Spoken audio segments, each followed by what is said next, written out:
Roaring Moon EX is an incredible new Pokemon card from the brand new set Paradox Rift. In today's video, I'll provide commentary over a few games with Roaring Moon EX on Pokemon TCG Live, but first let's take a look at my new deck list for this card. Roaring Moon EX will be the main attacker of the deck, so I'm playing 4 copies of it.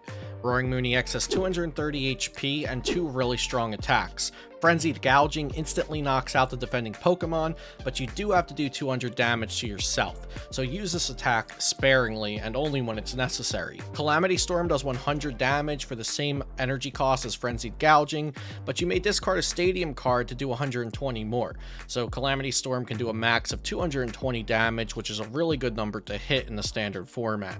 Roaring Moon EX is able to be our main attacker because of the incredible support that we have surrounding it, like Professor Sada's Vitality, which allows us to choose up to 2 of our ancient Pokemon in play and attach a basic energy card from our discard pile to each of them, and then draw 3 cards. This is an incredible amount of value for just playing a single card. And we have Dark Patch, which released last year in Astral Radiance and hasn't seen much success in the standard format, but now I think it has a really good card in Roaring Moon EX to finally reach its potential in standard. Dark Patch simply just allows you to attach a basic dark energy from your discard pile to one of your benched dark Pokemon, so do keep in mind that the Pokemon you attach it to has to be on the bench and has to be dark. The goal of this deck list is to get Roaring Moon attacking as early as possible, so I'm going to be rounding out the Pokemon in this deck mostly with support Pokemon, like Squawkabilly EX with the Squawk and Seize ability, that on our first turn I can discard my hand and draw 6 cards. This is good to see more cards and more options, but it can also be good to put dark energy into your discard pile to use with Professor Sada's Vitality and Dark Patch. I'll also be using Lumineon V for its Luminous Sign ability. When you play this Pokemon from your hand onto your bench, you can search your deck for a supporter card. So a lot of times this is going to be finding a Professor Sada's, but the other supporters in the deck are Iono, Judge, and Boss, so it can find those as well. Radiant Greninja is my choice of Radiant Pokemon for the deck because I do want energy in the discard pile and I also want to draw cards, and Radiant Greninja's ability Concealed Cards does exactly both of those things. And the last Pokemon here for support is Mew EX with the ability Restart. Once during your turn, you may draw cards until you have 3 cards in your hand. But note that Mew EX also has free retreat, so it's really good for that free retreat because, like I mentioned, when you use Dark Patch, the Pokemon that Dark Patch attaches to has to be on the bench. So you can Dark Patch to your bench Roaring Moon EX and then retreat the Mew EX into Roaring Moon EX. Mew EX also has the Genome Hacking attack, but since Professor Sada's Vitality only attaches to ancient Pokemon and Dark Patch only attaches to dark Pokemon, we wouldn't have any way to accelerate energy to Mew EX.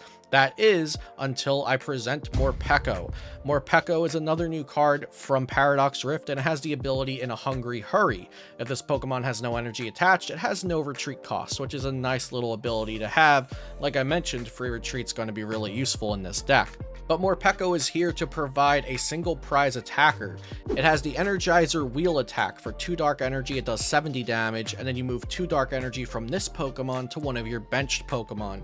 Now, what's really important with that wording is that it does not have to go to a dark Pokemon. So if you're in a matchup where you might want to attack with Mew EX, this is your chance to get energies onto Mew EX. But this is going to be really good against single prize decks, or even against a deck where you don't want to put Roaring Moon EX in the active quite yet, so you can poke for 70 damage while putting 2 energies onto a benched Pokemon where it's more safe. We're going to try to turbo through our deck and start attacking as soon as possible, so this deck has a lot of fast cards, like PokéStop, which mills the top 3 cards of our deck, but we get to keep any item cards discarded.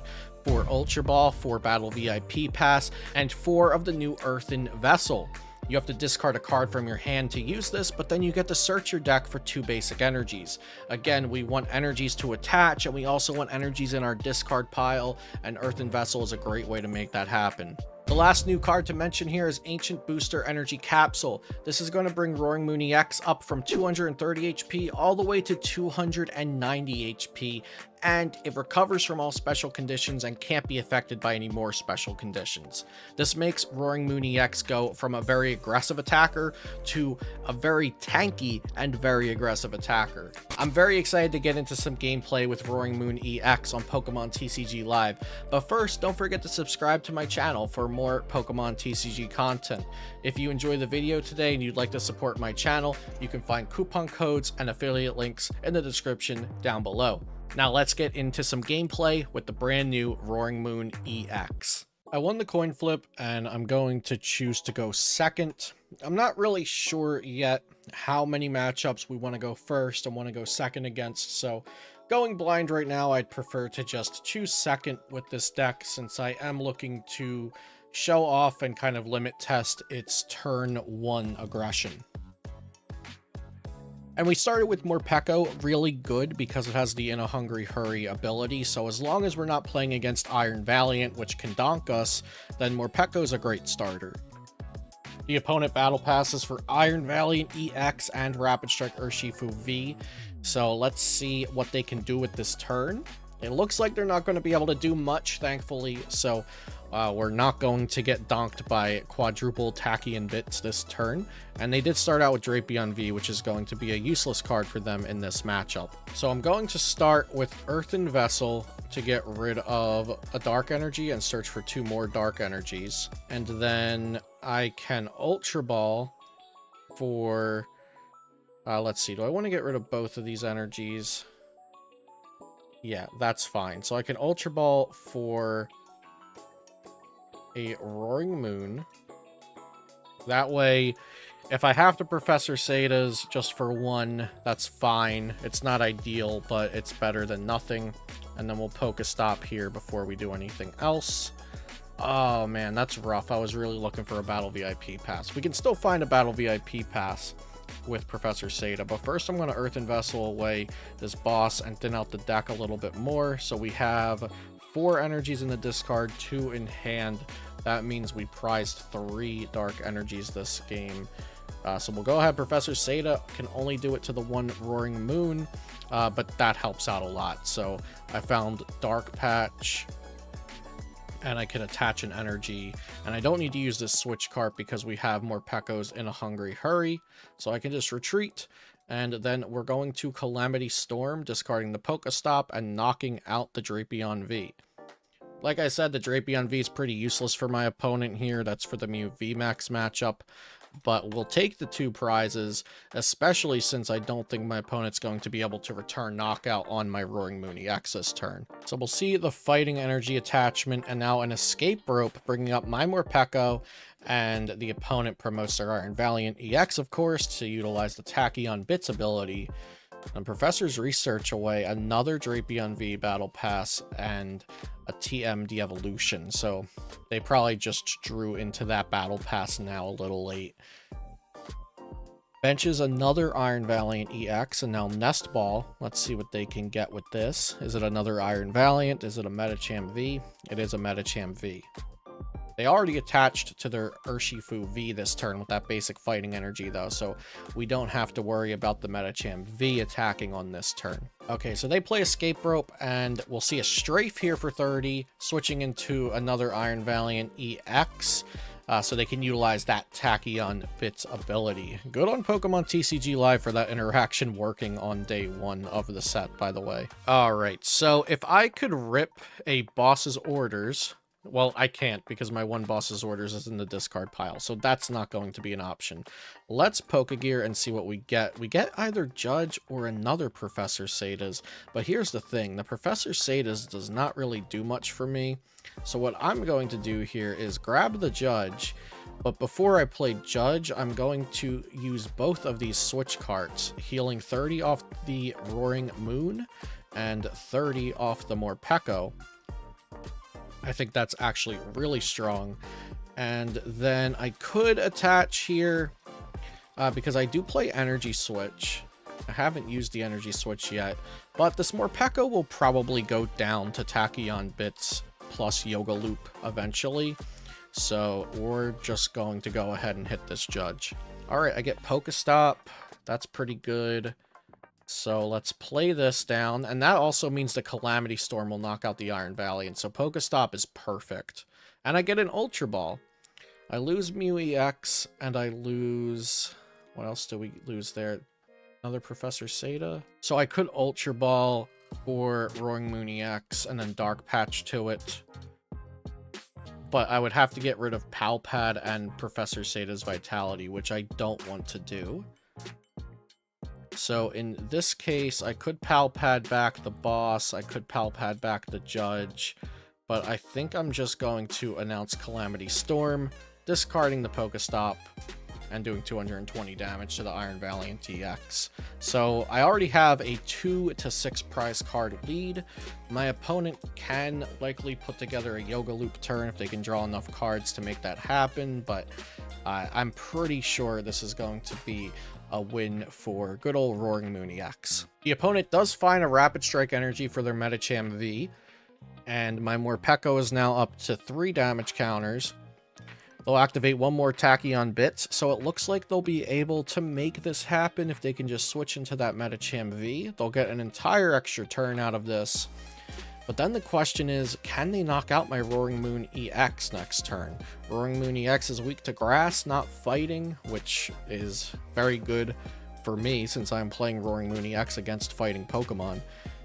So they would have to do 80 damage worth of Tachyon Bits, and they already have an Iron Valiant EX in the discard pile, so they would have to get back that Iron Valiant, have 4 on the bench, switch into all 4, and then use either Gale Thrust or 100 Furious Blows from Rapid Strike Urshifu V to take the knockout. My opponent plays Zinnia's Resolve for just 1 card.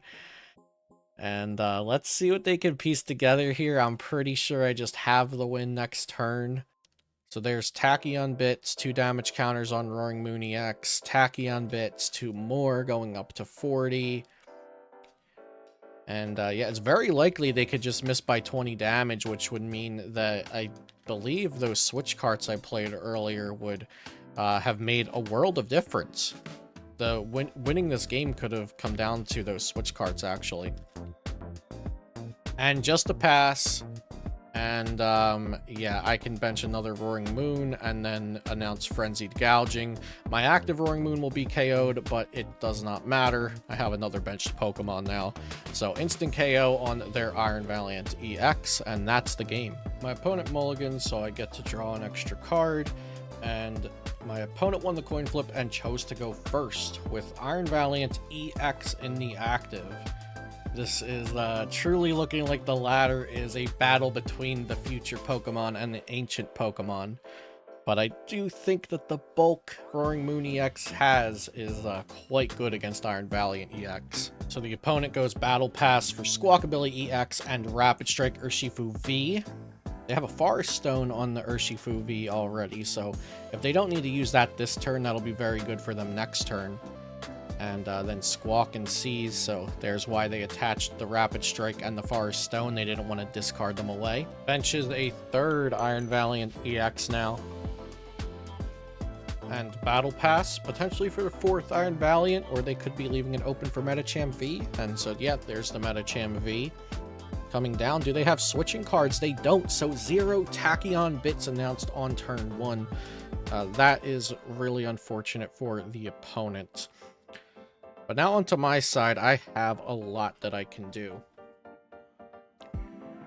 So we already have Professor Sada's Vitality in the hand. We also have 2 Pokégears. This looks like it's going to be a game where Lumineon V is not too needed, but Lumineon V could always come up later on in the game. So first we're going to start out with a Battle VIP Pass, see if any of our Pokemon are prized. Let's see, we won't want to put down Morpeko if we don't need to, just because of the Tachyon Bits plus Yoga Loop strategy. So we're going to forego benching single prizers. I'll get Roaring Moon EX, and I'll also get Radiant Greninja. That's going to be really good, because my next order of business is Earthen Vessel. And I'll get rid of a Pokégear to search out 2 Dark Energies. We prized 1 Dark Energy this game. Then we'll go ahead and concealed cards. we get an Ancient Booster Capsule and a Morpeko. Alright, so next we're going to go ahead and Ultra Ball away Morpeko and Dark Energy. We don't want to use Morpeko in this matchup. And I'm going to grab Mew EX so that we do have a free retreater available.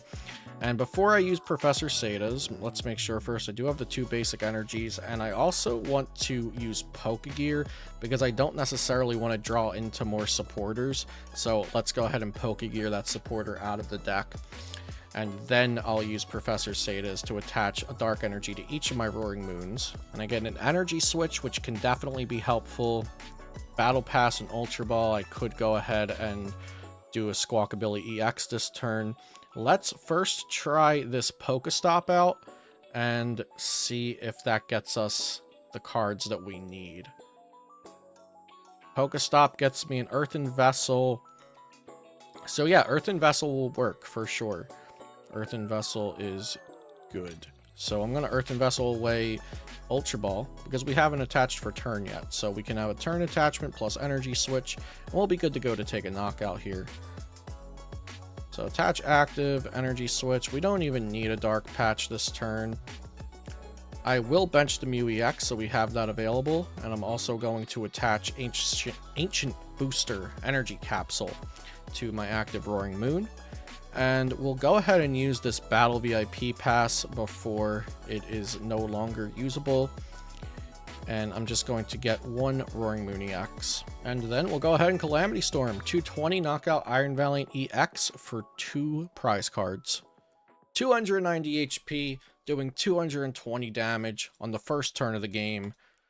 And we have a Professor Sada's in hand. We have 2 more Roaring Moon EXs on the bench. We have a free retreater. We have Radiant Greninja. This is a beautiful setup. And I believe this should just be a very favored matchup since the opponent doesn't have a lot of small Pokemon to pick off on our board. And they also can't do a lot of damage all at once. So switch, I could present Mew EX. Then they can Tachyon Bits, 100 Furious Blows for the knockout. If they do that, I'd return by KOing their Urshifu. I think it's probably just safer to send out a Roaring Moon EX, though, since I do have a lot of options in my hand.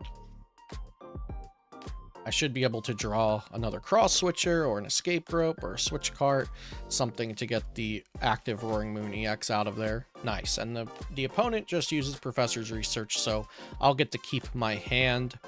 And I already know kind of what this hand's capable of. I could Ultra Ball down to a thin hand and use Mew EX. So they're going to Escape Rope. And... you know, I wouldn't mind them just knocking out a single prizer. So maybe I should have sent up Radiant Greninja the first time. I was kind of valuing the draw power of concealed cards because I didn't know yet if my opponent was going to judge me or something. But now that my opponent has played Professor's Research and I know that I'm keeping my hand, I think I feel a little more comfortable if they knock out Radiant Greninja and just take 1 prize card going down to 5. And then I just never bench any more single prizers the rest of the game, and they'll have a very awkward prize map into an already awkward matchup. Here comes Rapid Strike Urshifu VMAX, which does award 3 prizes, but with the prize map here of they have all 2 prize Pokemon, that extra 3rd prize doesn't really do much for me. So they will go ahead and knock out that Radiant Greninja, just take a single prize card, and I'll send up Mew EX since it has free retreat. So we already have knockout on Rapid Strike Urshifu VMAX with Frenzied Gouging. I do, however, want to make sure that I make use of Professor Sada's Vitality. So let's get rid of a Dark Energy, and we'll just grab... we'll get Squawkabilly EX out of the deck, and then I'm going to Ultra Ball, Squawkabilly, and Cross Switcher away to get 1 more Roaring Moon EX out of the deck. And then I can bench this Roaring Moon EX and use Mew's Restart ability to draw 1 before I use Professor Sada's. Dark Energy's perfect. Now I'm going to go ahead and use Professor Sada's just to attach 1 energy to 1 Roaring Moon, but that's fine. That's really all I need here, just to keep the tempo going. So I'll attach there. And I could use PokéStop, but I feel like I don't need it. So I'm going to retreat into this, and we're going to just Frenzied Gouging anyway, so I don't need the PokéStop for Calamity Storm. So we'll go ahead and Frenzied Gouging. Incredible attack. We're knocking out a 330 HP VMAX Pokemon with this attack that just instantly KOs. And then we're still left with 90 HP after that because of the Ancient Booster Capsule. And then all I need to do next turn to win is attach a single energy to my healthy Roaring Moon EX, and I can knock out anything with that. So here come the Tachyon bits. That's bit number 1. And there is the scoop from my opponent. GG. Opponent won the coin flip and chose to go second. I have a really good hand here. This deck gets a lot of good hands. Let's see. We have double VIP pass. We have Earthen Vessel. What do I want to discard with the Earthen Vessel to get some energies? Probably the Ultra Ball. Let's battle VIP pass. See what we have in the deck. So I have Radiant Greninja. We're against a Lost Zone deck, so Morpeko is going to be good. So we'll grab those two with the first Battle VIP Pass. And then I'm not going to need Squawkabilly, it looks like, since I already have Professor Sada. I have Pokégear. I'm going to draw with Radiant Greninja, so I'm not going to get Squawkabilly this game. We'll go ahead and get Mew EX and Roaring Moon EX. And then Earthen Vessel away Ultra Ball for 2 Dark Energies. We prized 0 energies this game. Then concealed cards. Alright. And I could attach to Morpeko. I could just hold the attachment so I have a concealed cards for next turn. I think I want to attach to Morpeko. Yeah. It would be great to attack with Morpeko next turn into this matchup. So the opponent is also playing Dark Energy. I assume that means that they're playing the Turbo Lost Zone box with Roaring Moon EX or 2 in there. It's kind of like playing Giratina Lost Zone, except your Giratina doesn't have to evolve because it's a Roaring Moon EX instead. Not sure how I feel about the deck, if it's better than just playing Tina, or if it's better than playing the Turbo Lost Zone with V Pokemon and Farseal Stone. But that is what I assume we're playing against here. And I'm not going to commentate the entirety of every Lost Zone turn because, as most of my viewers probably know, Lost Zone boxes can take some pretty long turns, and that's just because the deck has a lot of actions to do. But look at that, they don't even attack, and I do get an energy. So this is interesting because if the opponent doesn't play Manaphy down, I can set up my Mew EX to copy a Moonlight Shuriken with Energizer Wheel. So I think that is the play I'm going to go for this game. So let's start with let's start with Pokégear because I don't need any more supporters, so I want to get those out of the top of my deck there. And then we'll use concealed cards. I know I want to attach energy this turn, but I think I'll be able to find more energy with Professor Sada, hopefully, because I also wanted to try to get full value out of this Professor Sada. So let's see if I'm punished for discarding energy with concealed cards. I am. Oh boy. Okay, can we make something out of this? I can attach, I can Ultra Ball, I can Cross Switcher. I think I can draw cards with Mew EX. That's what I'm looking for here. So if I bench Roaring Moon, and we'll go ahead and Ultra Ball. Yeah, I'll be able to draw 1 card with Mew EX to see if we can get out of this. So I'll get nothing with Ultra Ball. I'll Cross Switcher. I would like to knock out a Comfey if possible, so I am going to just Cross Switcher up Comfey. And I'll put this up and Switch Cart into the Mew EX, and that has free retreat. Then I'll attach this here, and I'll draw 1 with a Restart from Mew EX. And it's a PokéStop. PokéStop can find me an Earthen Vessel. It could also discard energy and give me a Dark Patch, so I'm pretty hopeful that this PokéStop can fix our issue here. And PokéStop does not fix the issue. It doesn't even almost fix the issue. Well, I guess it almost does. It did put a Dark Energy into the discard, but I suppose the correct play would have been to not be greedy and just attach manually to the Morpeko instead of going for the concealed cards play with Professor Sada. Like I said, I do want to just limit test this deck and see how explosive it can be on turn 1, and going for an explosive turn here, I have paid the price for that. So I think I'll just leave the Mew EX here in the active position and end turn. So our opponent has built a pretty large hand here of 13 cards. I'd be shocked if they're not able to make something happen here. At least a Spit Innocently with Cramorant, it looks like. So yeah, there's Spit Innocently for 110 on the Mew EX. And yeah, it really stinks that last turn I was not able to get the Morpeko attacking, but I could have done it if I just wasn't greedy. So let's start with PokéStop here. We get an Ultra Ball, discard 2 energies. That's good. So I'm going to go ahead and... let's see, do I want to use Professor Sada's here? Yeah, I think we just have to use Professor Sada's. So I'll go here and here. I do get an energy. I do get an Escape Rope as well.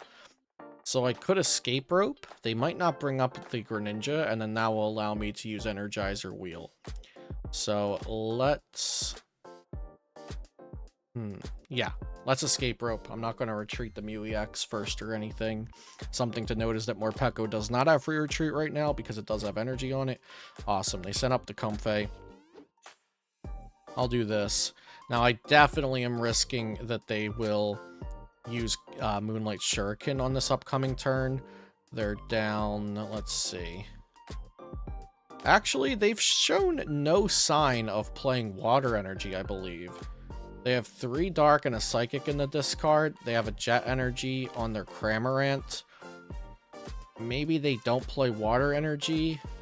Let's just hope they don't. That's the plan here. I'm not sure there's really any way to play around it anyway, because my Roaring Moons, I don't need another Roaring Moon setup, so the best thing to do is just accelerate the energy, or switch the energy here with Energizer Wheel, and we'll hope that works out. The opponent's currently at 6 cards in the Lost Zone, so let's see what they can accomplish this turn. Another Dark Energy from concealed cards, so that's 4 Dark Energy in the discard pile so far. Still no sign of Water Energy, so we may very well be playing against a waterless Lost Zone box deck. Here's Mirage Gate. If there's Water Energy, now's the time. Oh yeah, we are getting shurikened for sure. Even if we weren't getting shurikened here, and if they don't bench more Comfey, then the Mew copying Shuriken wouldn't be that great anyway. I think the biggest thing here is I'm going to want to Iono or Judge them. So I could Ultra Ball for... yeah, I can Ultra Ball for Lumineon, so long as that's in the deck. As if it's not prized, I don't remember right now, but as long as Lumineon's in the deck, I can Ultra Ball for Lumineon, get Iono, and let's see. If that Sableye, yeah, that Sableye doesn't have an energy on it, so there's a very good chance that I can kind of brick them here. But they are going down to 3 prizes, and at most, I will be taking 1 more prize this turn, going down to 4. Okay, so the opponent takes 3 prizes. This is looking pretty rough, especially from that whiff that I had. Okay, I got Judge, so that means I don't even have to Ultra Ball for Lumineon. I can just go ahead and use this Judge here. So I will do just that. And I just need 1 energy. I got the energy, perfect. And I also have Iono, even better. I could use PokéStop. I already have the Iono in my hand. That's really the only other card I want for the rest of this game. So I guess I'll go ahead and use PokéStop. I get Cross Switcher and Pokégear. Nothing I can do with Cross Switcher right now, so I'm going to Calamity Storm and discard the PokéStop. And I'm also really fortunate to draw into that Iono, so that if the opponent is able to build up a new hand this turn, I can take 1 more hand away from them. So we'll see an Artisan get Comfey, Colress's Experiment. So I believe they should be at 10 in the Lost Zone now. They're at 9 in the Lost Zone. And they are playing Ancient Booster Energy Capsule in here, which is interesting. We just have not seen the Roaring Moon EX yet. Alright, so Escape Rope. We could let them hit into the Radiant Greninja, but I don't want to give them a spit innocently on my Radiant Greninja, so I'll send up this Roaring Moon since I do have Cross Switcher in my hand. And the opponent uses Lost Mine to put 40 on this Roaring Moon, 30 on another Roaring Moon, 10 on the active, and 40 on Radiant Greninja. So that sets up Radiant Greninja for a Moonlight Shuriken play. That also sets up this one, so if it were to use Frenzied Gouging, it would be KO'd. So their Sableye is good for them. I do have Cross Switcher that I want to use, though, so I think what I'll do is I'll Cross Switcher up their Cramorant. And really, all that they can do with that Sableye is knock out my Radiant Greninja. So if they want to go ahead and take that knockout, I'll gladly let that happen, because then I can Iono them. Let's see, is there anything else I need to do this turn? I mean, I could just use that Cross Switcher, now boss the Sableye, force them to try to get another Sableye, and then Iono them next turn. I think that's better. So yeah, I'll Cross Switcher to get my Energyless Roaring Moon out of the active. Now I'm going to boss up the Sableye. And I guess I can use Artisan real quick just to search my deck. I have Morpeko in there. Definitely don't want that on the board. I have Pal Pad. Pal Pad's good to know about. And then I'm going to Calamity Storm, and I will discard their Artisan because that's going to help them find another Sableye. Ooh, the opponent benches Galarian Moltres V. They might feel safer benching that because they saw me play Cross Switchers and Boss, so now they might be thinking that I don't have any more Gust Effect, and technically I don't, but I have Pal Pad in the deck. So I'll play PokéStop, and I think I'll go Iono, then PokéStop, to see if the Iono gives me the Pal Pad. Actually, it would be better if I got the Pal Pad off of Iono prior. If I got the Pal Pad off the PokéStop prior to Iono, that would be best, because then I have a chance of drawing the boss off of Iono for next turn. Alright, so they boss up this Roaring Moon. Let's check out what we've got going on in terms of switching cards. So I have one Switch Cart left, and I have 2 Dark Energies left, so that could mean that it's time to use Professor Sada's this turn. I have 1 Professor Sada's in the deck. So this might not end up being an Iono turn just because they bossed up that Roaring Moon. I have Lumineon, so I could go for the Professor Sada's that way, and then from there I just need to draw into 1 energy.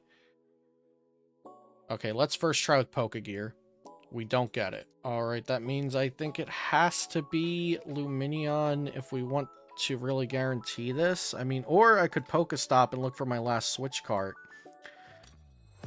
But I think it's safest to do the Lumineon, because it's not like they only have 2 prizes left anyway. So, but then again, the Lumineon could be used for the boss's orders if I find Pal Pad. No, because they're going to need to use the Galarian Moltres anyway. So yeah, we'll go ahead, use Lumineon V. Yes, I would like to use Lumineon. We'll find Professor Sada's. And I have enough energy in here. Perfect. So we'll Professor Sada's to the active and to this one. And I have the Energy Switch already. I also find the Switch Cart. That's really good. So I can heal as well. And I also have the PokéStop, so I can Calamity Storm for enough to knock out the Cramorant. We'll Switch Cart into... Actually, this one's still healthier, even with 10 more damage, just because it has the Capsule on it. So we'll Switch Cart into this one. And then Dark Patch.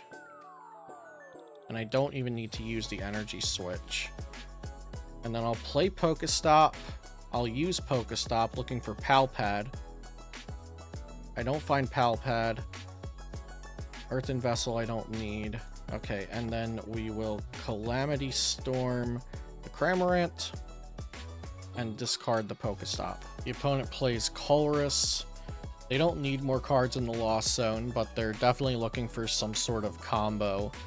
I'm not sure what they can really do, though, because like I said, if they use the Galarian Moltres, I win. So I was looking for boss originally, but now that I'm down to 2 prizes, and they don't have any other attackers available at the moment. If they attack with that Galarian Moltres, I just win. So I actually feel like I'm in a pretty good position, even after that initial whiff with the Morpeko. They Super Rod back Sableye, Psychic Energy, and Dark Energy. Dire Flame Wings a Dark Energy. But surely they know that they can't just attack with that, right? Because if they attack into the active doesn't even get KO'd. And then I could just use Frenzied Gouging to instant KO it, and I'll take 2 prizes, and they take 2 prizes, but I won't have any prizes left and I'll win. And I have 1 basic energy left, so if I were to top deck Pal Pad, I think best case scenario... Oh, okay, my opponent scoops. Well, GG, that was a really close game. I hope you guys enjoyed this gameplay with Roaring Moon EX. And yeah, I'm really happy with the deck list that I'm playing right now for this deck. The Morpekos definitely help out the single prize matchups and some other awkward positions a little bit. Let me know what you think about Roaring Moon EX and my deck list for it in the comments down below. Thanks for watching. Be sure to check out all of the links and coupon codes down below if you want to help support the channel, and I'll see you next time here on Celio's Network.